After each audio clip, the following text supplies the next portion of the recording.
Land four job કેસમાં લાલુ પ્રસાદ યાદવની મુશ્કેલીઓ વધી રહી છે ત્યારે આજરોજ શુક્રવારે ગૃહ મંત્રાલયે સીબીઆઈની ચાર્જશીટ પર આરજેડી પ્રમુખ અને બિહારના પૂર્વ સીએમ લાલુ પ્રસાદ યાદવ વિરુદ્ધ કેસ ચલાવવાની મંજૂરી આપી દીધી છે। સીબીઆઈએ આ અંગેની માહિતી રાઉઝ રેવન્યુ કોર્ટને પણ આપી છે। તો મળતી માહિતી મુજબ લેન્ડ ફોર જોબના કેસમાં 30થી વધુ અન્ય આરોપીઓ છે જેમના પર હજુ પણ કાર્યવાહીની મંજૂરીની રાહ છે। સીબીઆઈ અન્ય આરોપીઓ સામે કેસ ચલાવવાની મંજૂરી મેળવવા માટે વધુ 15 દિવસનો સમય માંગ્યો છે। તો દિલ્હીની રાઉઝ રેવન્યુ કોર્ટે સીબીઆઈને અન્ય આરોપીઓ માટે મંજૂરી મેળવવાની પ્રક્રિયા ઝડપી બનાવવા જણાવ્યું છે। આ કેસની આગામી સુનાવણી 15 ઓક્ટોબરના રોજ રાખવામાં આવી છે।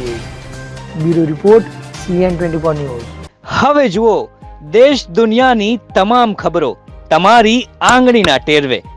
ઉઠાવો મોબાઈલ અને Google Play Store પરથી ડાઉનલોડ કરો અમારી CN24 ન્યૂઝ મોબાઈલ એપ।